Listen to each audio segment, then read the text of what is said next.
Olá, tudo bem? Seja muito bem-vindo, seja muito bem-vinda ao canal Instant Audiobooks.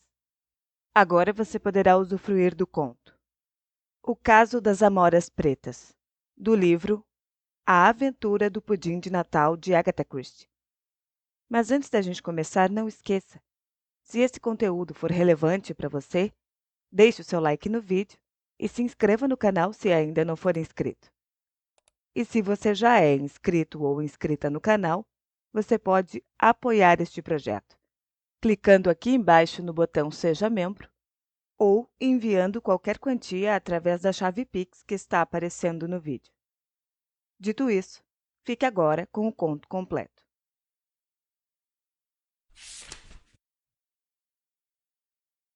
O Caso das Amoras Pretas.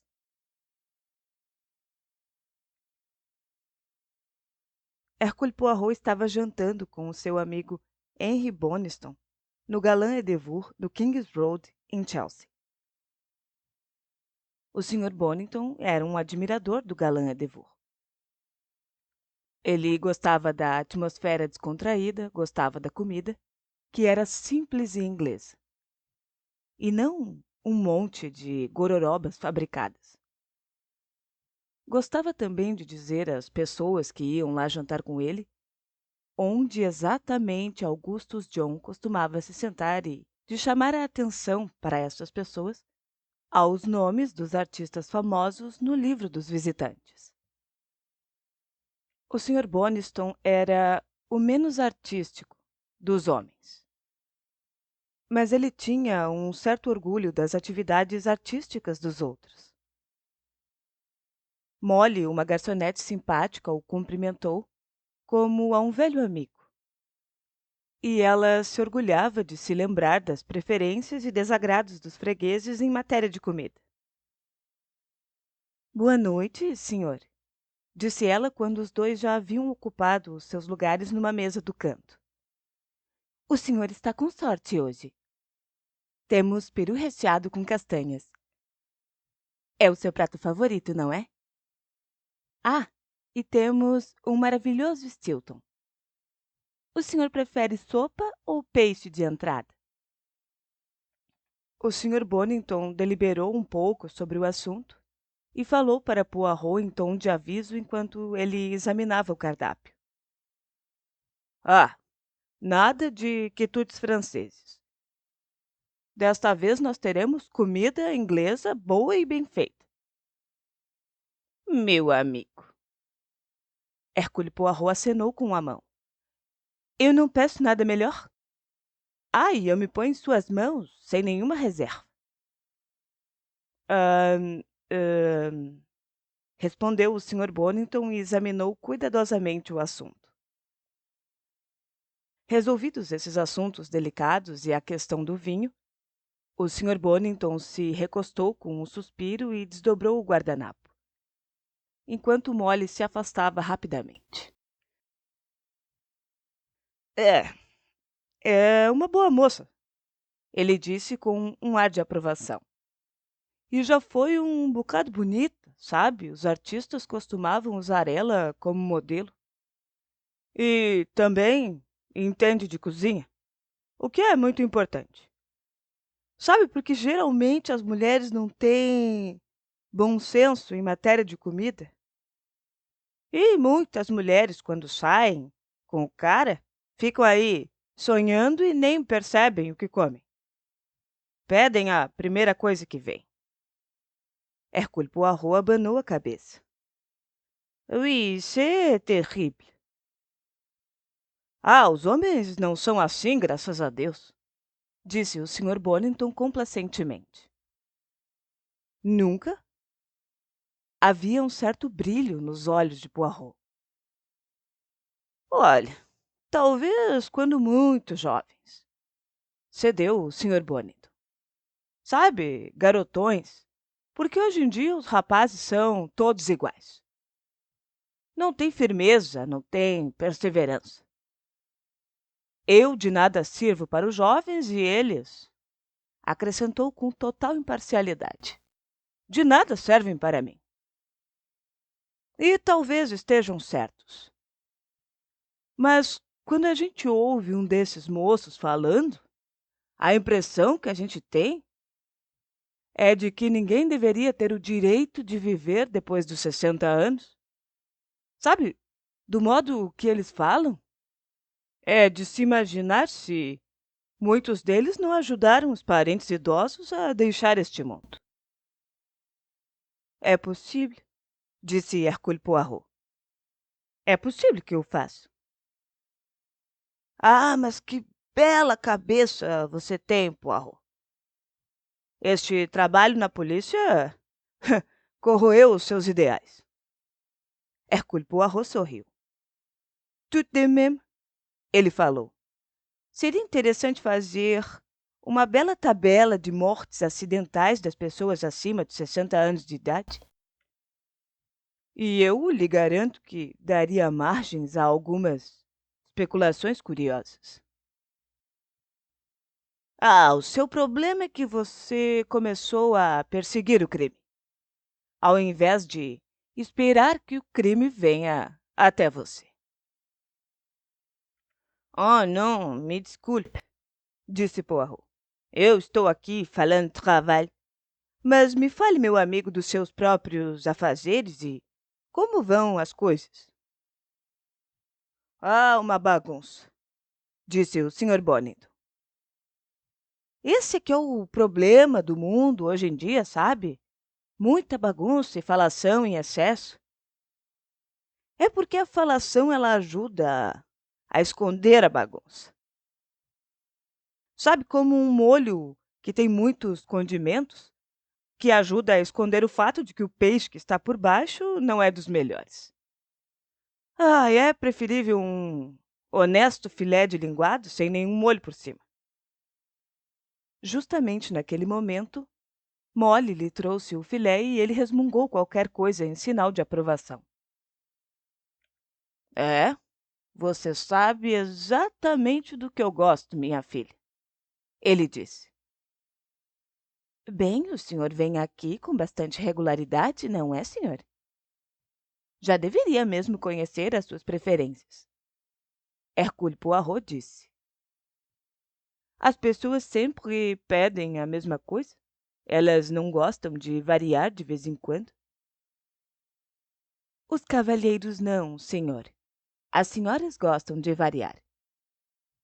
Os cavalheiros sempre pedem a mesma coisa. O que é que foi que eu lhe disse? As mulheres são fundamentalmente insensatas no que diz respeito à comida. Ele olhou em volta e passou os olhos pelo restaurante.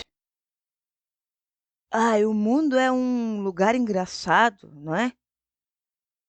Está vendo aquele velhinho estranho ali de barba? Lá no canto. Molly vai lhe dizer que ele sempre vem aqui às terças e quintas à noite.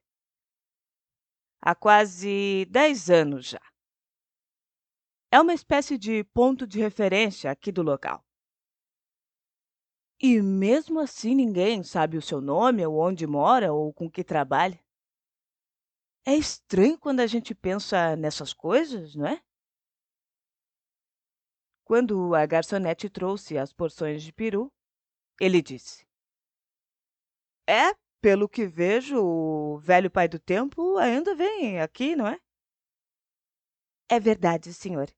Todas as terças e quintas. E imagine que na semana passada ele veio aqui na segunda. Eu fiquei um bocado espantada, porque eu pensei que os meus dias estavam trocados e que era terça-feira, sem eu saber. Mas aí ele voltou na noite seguinte. Então, a segunda foi uma espécie de extraordinário, por assim dizer. Uma alteração interessante em seus hábitos, murmurou Poirot. E qual será que foi a razão?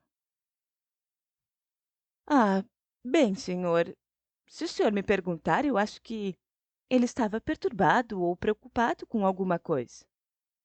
E por que achou isso? Por causa dos seus gestos? Não, senhor, não por causa dos gestos exatamente. Ele estava muito quieto, como de costume. Ele nunca diz muita coisa além de boa noite quando chega e quando sai. Mas foi por causa do seu pedido. Do pedido? Eu acho que os senhores vão rir de mim.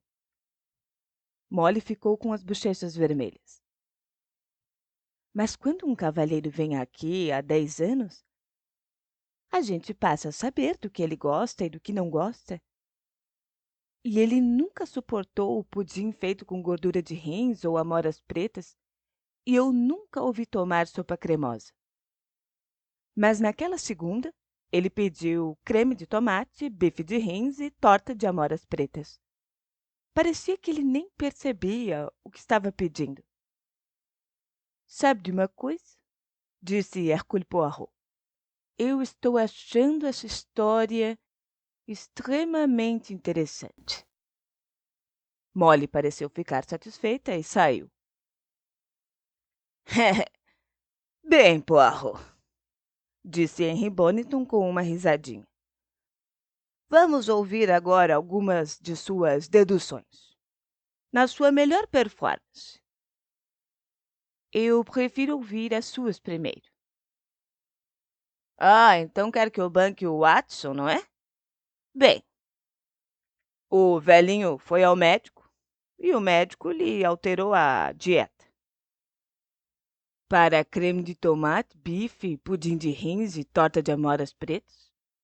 Eu não consigo imaginar um médico fazendo isso. Ah, não acredita, meu velho? Os médicos são capazes de mandar a gente fazer qualquer coisa. E é a única solução que lhe ocorre. Henry Bonington disse. Olha, falando sério, eu acho que só existe uma explicação possível. O nosso amigo desconhecido estava tomado por uma forte emoção mental e estava tão perturbado que, literalmente, nem notou o que estava pedindo ou comendo. Ele fez uma pequena pausa e depois prosseguiu. Agora você vai me dizer que sabe exatamente o que se passava na cabeça dele? E vai dizer, talvez, que ele estava se resolvendo a, sei lá, cometer um crime? Ele riu da própria sugestão. Mas Hercule Poirot não riu. Ele admitiu naquele momento estar seriamente preocupado. Disse também que, na ocasião, ele deveria ter tido algum pressentimento do que estava para acontecer. Mas os amigos lhe garantiram que essa ideia era um pouco fantástica. Somente umas 3 semanas depois foi que Hercule Poirot e Bonington se encontraram de novo. E desta vez o encontro se deu no metrô. Eles se cumprimentaram com um gesto de cabeça e o corpo balançando com o movimento do trem. Os dois estavam viajando em pé e depois de Piccadilly Circus houve um êxodo geral e eles conseguiram se sentar na extremidade anterior do vagão. Um lugar calmo, já que ninguém saía ou entrava por ali. Ah, agora melhorou, disse o Sr. Bonington. Um bando de egoístas, a raça humana. Eles não pegam outro vagão, não importa o quanto a gente peça. Mas Hercule Poirot deu de ombros. E o que você queria? A vida é muito incerta. É, isso mesmo. Hoje aqui e amanhã no outro mundo, disse o Sr. Bonington numa espécie de desabafo melancólico. E por falar nisso, você se lembra daquele velhote que vimos no Galã Devor? Eu não me espantaria se ele não tivesse passado já desta para melhor. Porque faz uma semana que ele não vai lá e Molly está bastante preocupada com isso. Hercule Poirot se ajeitou no seu assento. Os seus olhos verdes brilhavam. Ah, é mesmo? Ele disse. Sim, é mesmo. E Bonington prosseguiu. Você se lembra de que eu sugeri que ele tinha ido até o médico e que ele tinha passado uma nova dieta? Então, a história da dieta é bobagem, é claro. Mas eu não me espantaria se ele tivesse consultado um médico para saber se sua saúde estava bem e o parecer do médico tenha sido um choque para ele. Isto explicaria os pedidos que ele fez sem se dar conta. E é bem provável que o choque tenha levado ele deste mundo mais depressa. Eu não sei, mas os médicos deveriam ter mais cuidado com o que falam aos seus pacientes. E geralmente tem, retrucou Hercule Poirot. Oh, esta é a minha estação, disse o Sr. Bonito. Até mais.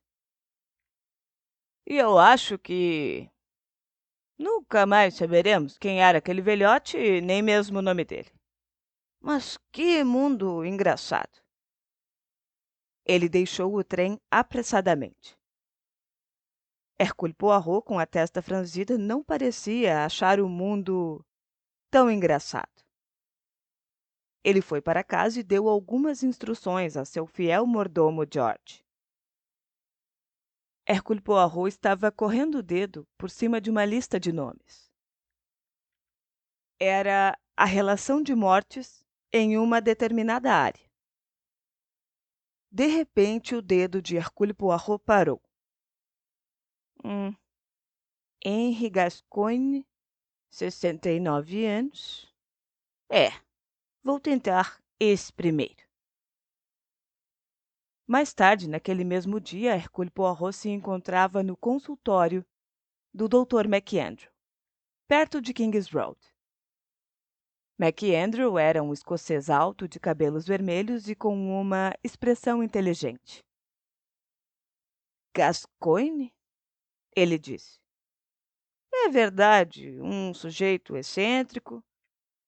Morava sozinho numa dessas casas velhas e abandonadas que estão sendo desapropriadas para dar lugar a modernos edifícios de apartamentos.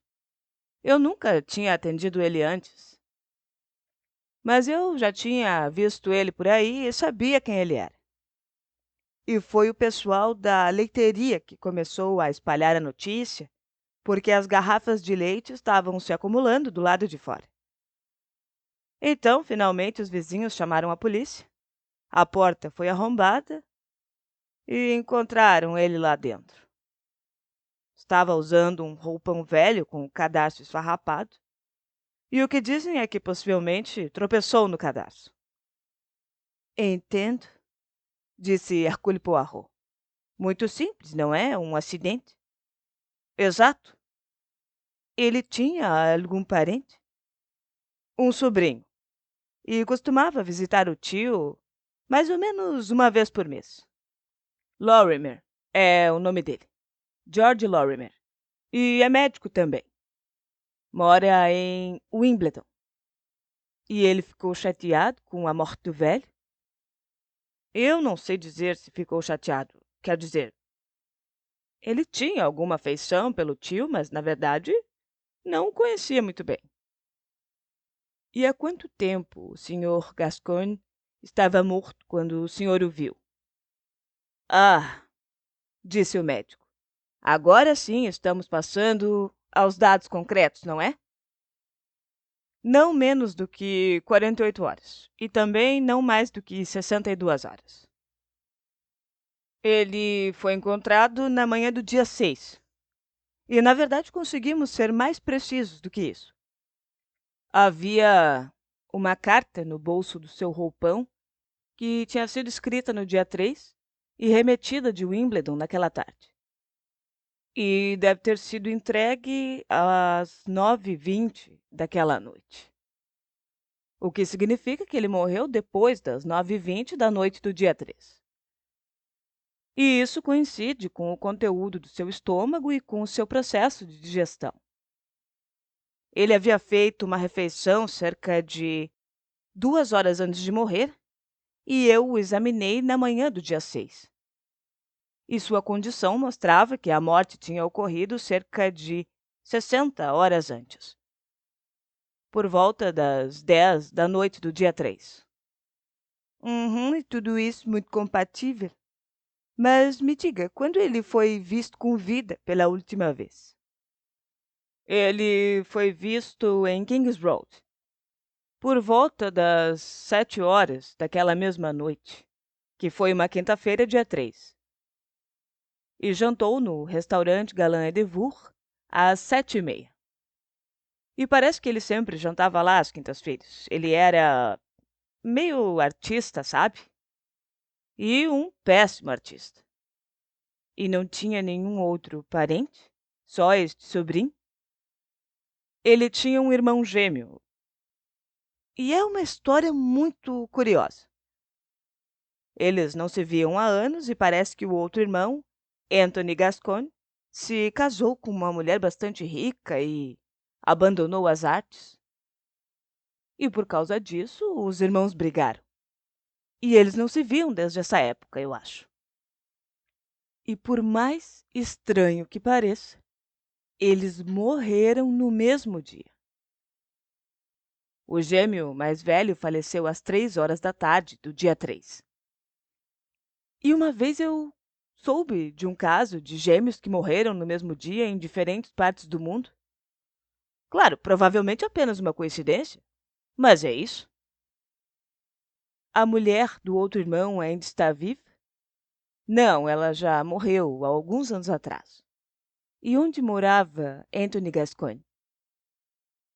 Ele tinha uma casa em Kingston Hill e, pelo que o Dr. Lorimer me disse, acho que ele era meio eremita. Hercule Poirot balançou a cabeça pensativamente. O escocês olhou para ele de uma forma penetrante. E o que exatamente se passa pela sua cabeça, Monsieur Poirot? Ele perguntou bruscamente. Eu respondi às suas perguntas, como era o meu dever, tendo em vista as credenciais que o senhor me apresentou. Mas eu não estou entendendo nada. Poirot respondeu vagarosamente. Um simples caso de morte por acidente foi o que o senhor me disse. O que passa pela minha cabeça é igualmente simples. Um simples empurrão. O Dr. McAndrew pareceu ficar surpreso. Em outras palavras, um assassinato? E o senhor tem dados para acreditar nesta hipótese? Não, disse Poirot. É uma mera suposição. Mas deve ser alguma coisa, insistiu o outro. Mas Poirot se manteve calado. Então McAndrew disse. E se é do sobrinho Lorimer que o senhor suspeita? Eu não me incomodo em lhe dizer que está trabalhando em vão.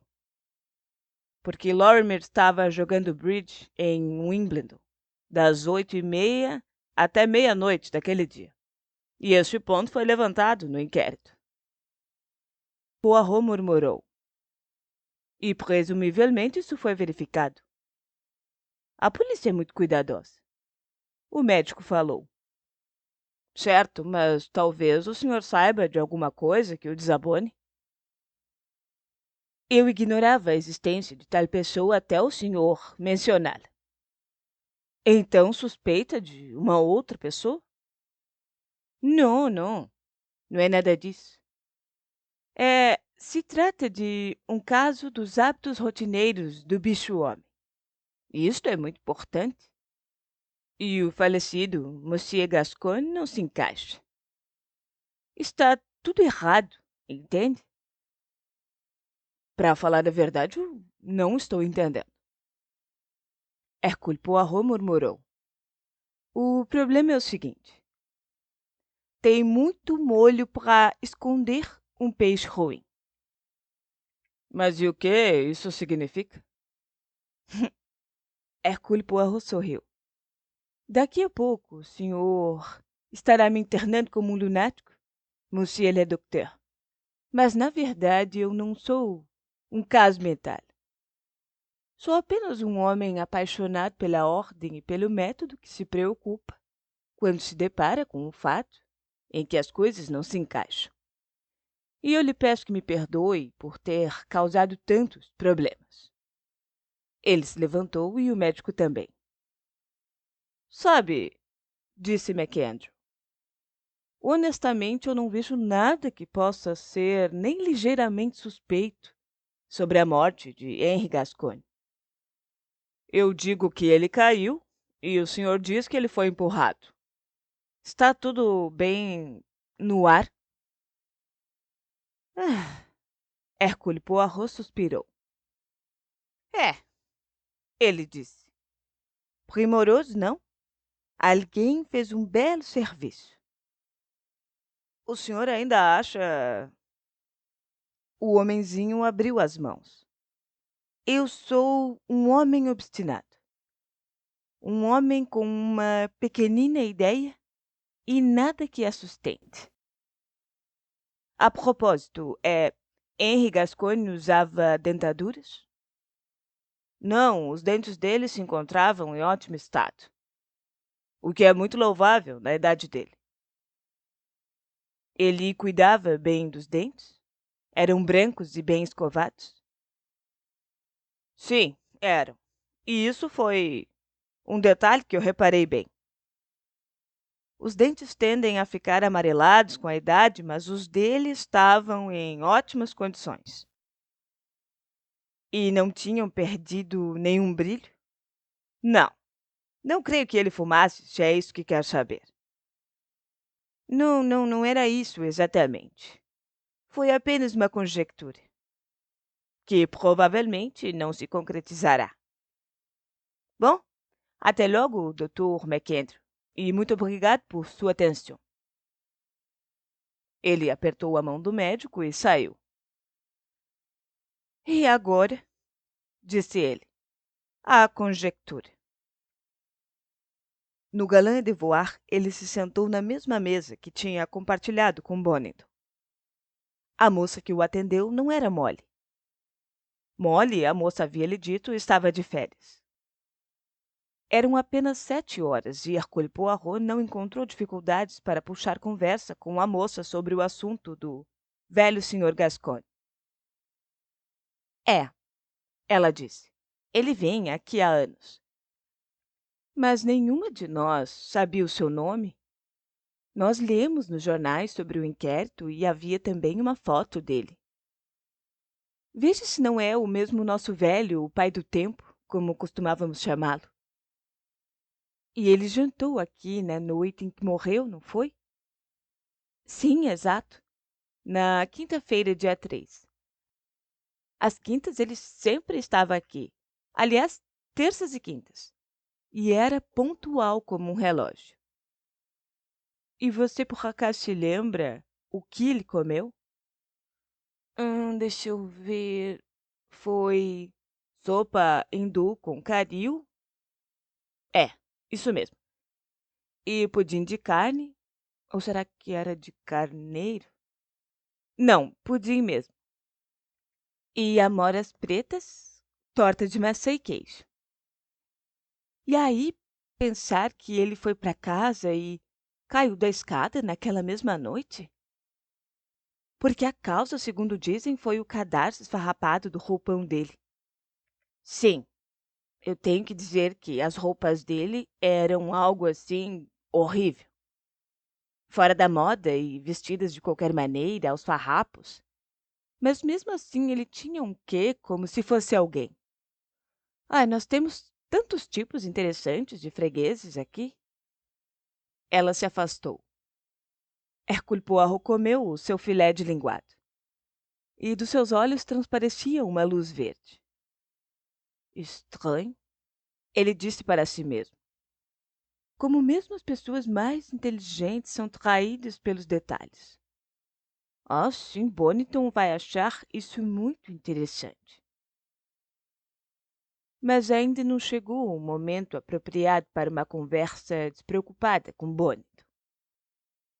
De posse das apresentações de um certo setor influente, Hercule Poirot não teve dificuldade alguma para entrar em contato com o magistrado encarregado de investigar as mortes suspeitas do distrito.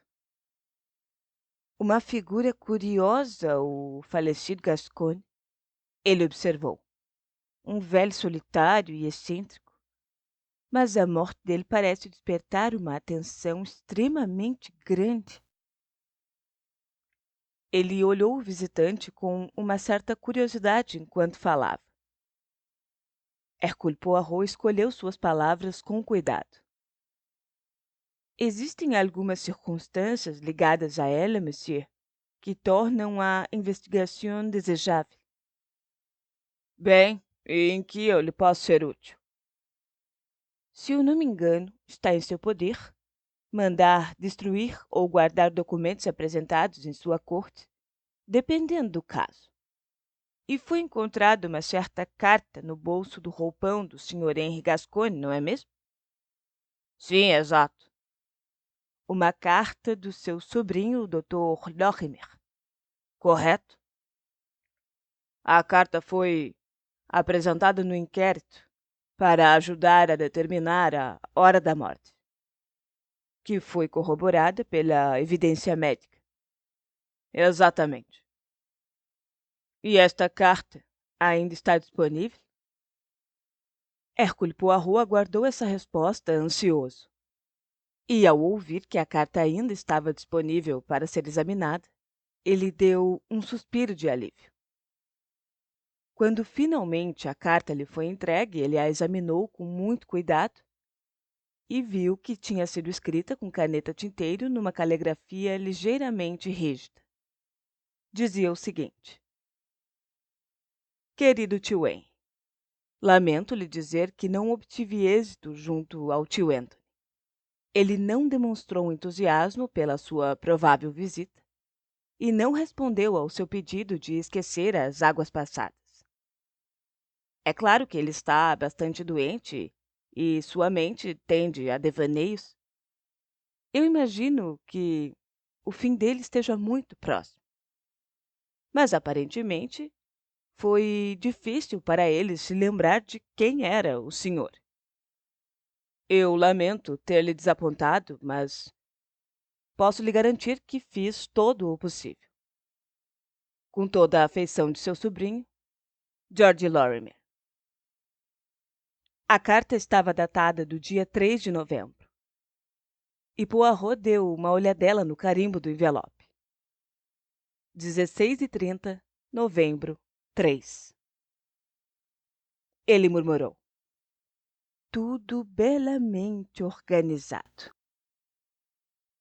Kingston Hill agora era o seu próximo objetivo. E depois de algum trabalho em que exercitou sua penitência bem-humorada, ele conseguiu fazer uma entrevista com Amélia Hill, a cozinheira e governanta do falecido Sr. Anthony Gascoigne. A princípio, a Sra. Hill se mostrou esquiva e desconfiada. Só que a ingenuidade encantadora daquele estrangeiro de aparência estranha amoleceria até mesmo uma pedra. Então a Sra. Hill também começou a amolecer. E ele se deparou, como já tinha acontecido com muitas outras mulheres antes dela, com uma mulher que começou a despejar os seus problemas em cima de um ouvinte solidário. Durante 14 anos, ela foi encarregada dos serviços domésticos do Sr. Gascoigne. E não era nada fácil. Não mesmo. Muitas mulheres teriam fraquejado diante da carga que ela teve que suportar. Sabe, o pobre homem era excêntrico. Não havia como negar isso. Extremamente afeiçoado ao seu dinheiro. Era uma espécie de mania dele. Logo ele, um homem tão rico. Mas a Sra. Hill o serviu fielmente. Aguentou seus modos e, naturalmente, esperava dele uma lembrança qualquer. Mas não. Absolutamente nada. Era apenas um velho testamento que deixava todo o dinheiro para a mulher, e se ela falecesse antes dele, Tudo iria para o irmão, o Sr. Henry. E era um testamento feito há anos atrás. Não parecia justo. Pouco a pouco, Hercule Poirot foi se afastando do seu tema principal, insatisfeito. Era, sem dúvida, uma injustiça cruel. A senhora Hill não poderia ser culpada por se sentir magoada e surpresa. Era sabido que o Sr. Gascoigne era pão duro em matéria de dinheiro. E se comentava por aí que o falecido se recusava a dar assistência ao seu único irmão. A senhora Hill provavelmente sabia de tudo aquilo. E foi por isso que o Sr. Lorimer veio visitá-la? Ele perguntou para a senhora Hill. Ah, eu sabia que tinha alguma coisa a ver com o irmão, mas eu pensei que ele só quisesse se reconciliar porque eles brigaram há anos atrás. E pelo que eu saiba, disse Poirot, o senhor Gascoigne se recusou completamente. Isso, foi isso mesmo, disse a senhora Hill com um gesto afirmativo de cabeça. Henry? Ele disse, falando assim, com a voz bem fraca, sabe? E o que é que tem Henry? Eu já não o vejo há anos e nem pretendo ver de novo. Um criador de casos, o Henry. E foi só o que ele disse. A conversação então se reverteu para as queixas próprias da senhora Hill e para a atitude insensível do advogado do falecido Sr. Gascoigne. Com alguma dificuldade, Hercule Poirot se despediu sem interromper a conversa muito rudemente. Depois disso, perto da hora do jantar, ele chegou em Elmcrest, em Wimbledon, em Dorset Road, na residência do Dr. George Lorimer. O médico estava em casa e Hercule Poirot foi levado para o consultório, onde logo depois se encontrou com o Dr. Lorimer, que obviamente tinha acabado de se levantar da mesa de jantar. Oh, não, eu não sou um cliente, doutor, disse Hercule Poirot. A minha vinda aqui talvez seja um tanto impertinente, mas eu sou um homem velho e acredito num contato simples e direto. Eu não ligo para os advogados e nem para os seus métodos prolixos e cheios de rodeios. Sem dúvida alguma, Poirot despertou o interesse de Lorimer. O médico era um homem bem barbeado, de estatura mediana. O cabelo dele era castanho, mas os cílios eram quase brancos, o que lhe emprestava aos olhos um aspecto um tanto pálido e sensal. Seus modos eram sagazes e não destituídos de humor. Advogados? Disse ele, levantando as sobrancelhas. Eu detesto essa espécie. E o senhor desperta a minha curiosidade, meu caro. Sente-se, por favor. Poirot então se sentou e pegou um de seus cartões profissionais, entregando-o ao médico. Os cílios brancos de George Lorimer piscaram. Poirot se curvou para a frente com um ar confidencial. Muitos dos meus clientes são mulheres, ele disse. Naturalmente, disse o Dr. George Lorimer com um ligeiro piscar de olhos. Como o senhor mesmo disse, concordou Poirot. É natural as mulheres não confiarem na polícia. Elas preferem investigações particulares. Não querem que seus problemas sejam tornados públicos. Uma senhora idosa uma vez veio me consultar há alguns dias e estava com um problema a respeito de um marido com quem brigava há muitos anos. E o marido dela era o seu tio, o falecido Sr. Gascoigne. O rosto de George Lorimer ficou escarlate. Meu tio? Mas que bobagem! A mulher dele morreu há muitos anos? Não, não o seu tio Anthony Gascoigne. Eu me refiro ao seu outro tio, Henry Gascoigne. O tio Henry? Mas ele nem era casado. Ah, ele era sim, disse Hercule Poirot, mentindo sem enrubescer. Não há a menor dúvida disso, porque a senhora até mesmo me levou a certidão de casamento. Mas isso é mentira! Gritou George Lorimer. O seu rosto agora estava vermelho como um morango. Eu não acredito nisso. O senhor é um cínico e mentiroso. Que coisa desagradável, não? Disse Poirot. O senhor cometeu um crime por nada? Crime? A voz de Lorimer ficou trêmula. Os seus olhos pálidos quase saltaram das órbitas de terror. A propósito, disse Poirot, eu percebi que o senhor estava comendo torta de amoras pretas de novo. Um péssimo hábito. Dizem que a amora preta é rica em vitaminas, mas que pode ser fatal de outras formas. Nesta ocasião, eu imagino que as amoras tenham ajudado a pôr uma corda no pescoço de um homem. Do seu pescoço, Dr. Lorimer. E como pode ver, mon ami, você se enganou na suposição fundamental. Hercule Poirot, sorrindo placidamente do outro lado da mesa, acenou a mão retoricamente.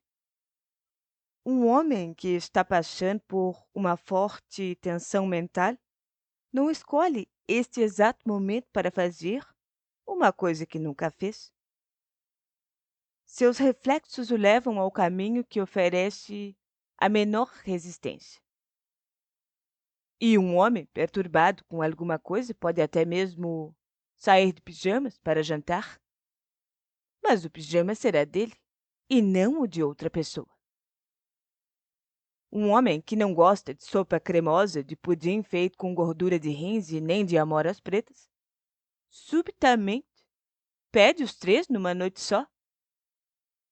Você diz que é por ele estar passando por alguma coisa ou pensando em alguma coisa?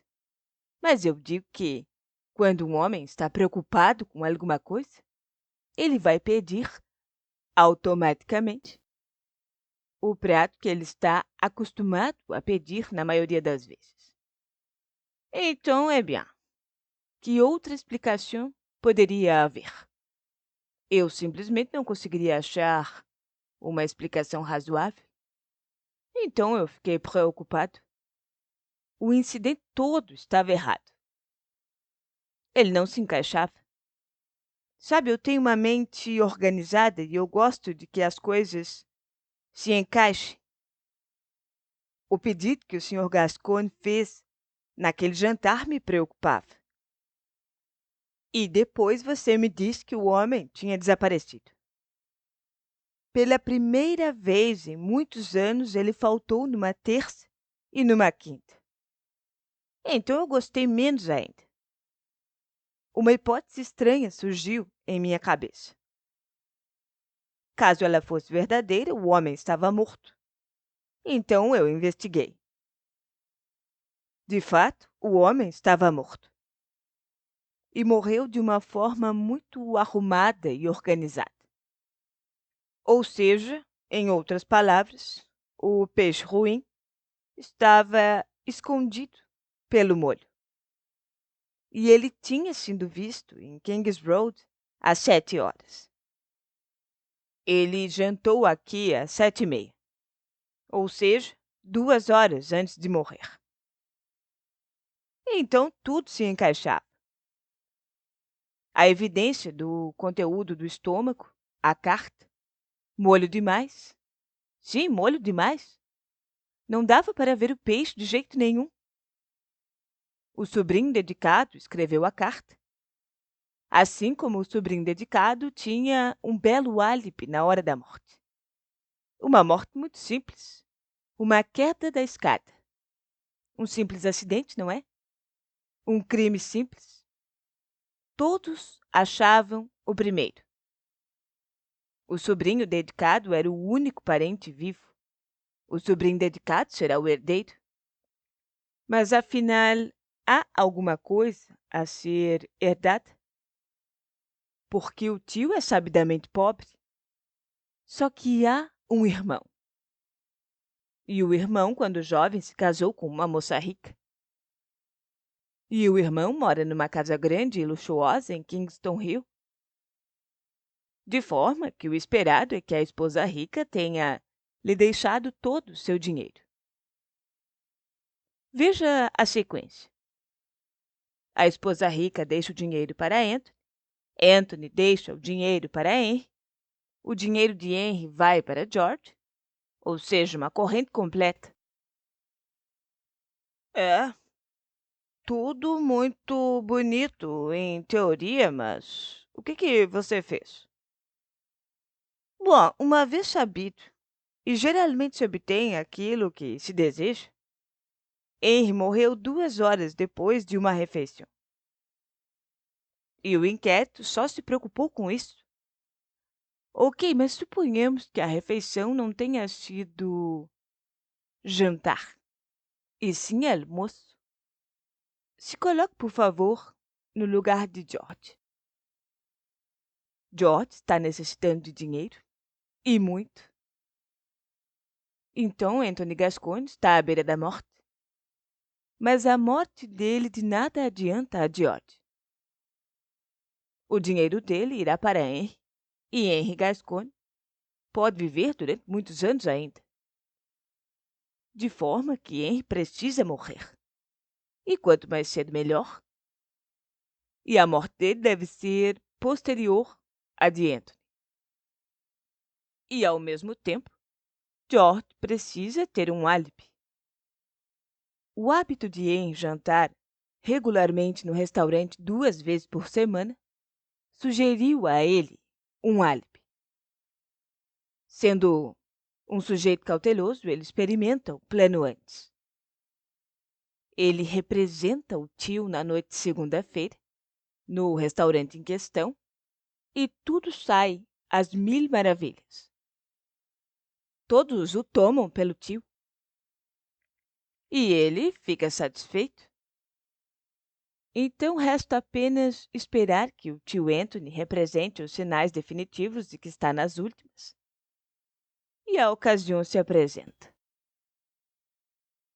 Ele escreve uma carta para o tio na tarde do dia 2 de novembro, mas coloca na carta a data do dia 3. Então ele vem à cidade, na tarde do dia 3, e visita o tio, executando assim o seu plano. Um empurrão rápido e lá se vai o tio Henry escada abaixo.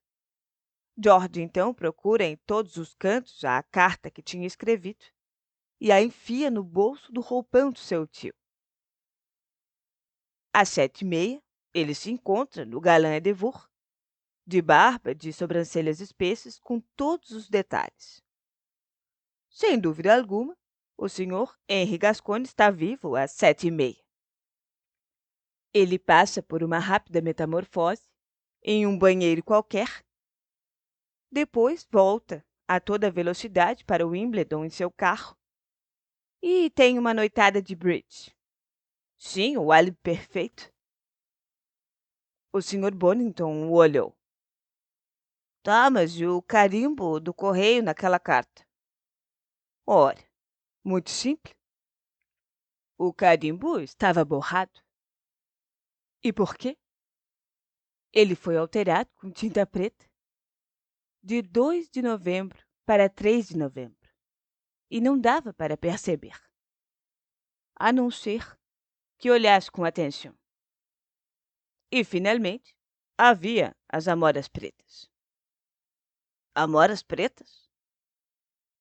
George, você sabe, não foi um ator tão bom no final das contas. Você se lembra do ator que se pintou todo de preto para representar Otelo? Então, Esse é o tipo de ator que se precisa para cometer um crime. Sim, George parecia com o tio e andava como o tio, falava como o tio e tinha a barba e a sobrancelha do tio. Mas ele se esqueceu de comer como o tio e pediu pratos que eram do seu agrado. Amoras pretas tiram o brilho dos dentes. Os dentes do cadáver não tinham perdido o seu brilho. E mesmo assim, Henri Gascoigne comeu amoras pretas no Galã Edevur naquela noite. Mas não havia amoras pretas em seu estômago. Eu perguntei hoje de manhã. E George cometeu a tolice de guardar a barba e o resto da maquiagem. Ah, sim, aí a gente tinha evidência em excesso. Quando alguém se dá o trabalho de procurar, obviamente. E eu fiz uma visita a George e o desconcertei. E foi isso que o liquidou. Ah, sim, por falar nisso, ele estava comendo amoras pretas de novo. Ele é um sujeito guloso e se preocupa demais com a sua própria comida. Bien. A gula o levará à forca, a menos que eu esteja redondamente enganado. Uma garçonete trouxe para eles 2 porções de amoras pretas e torta de maçã. Leve, leve isso daqui, disse o Sr. Bonington. Não se deve ser tão guloso. E me traga um pouco de pudim de sagu.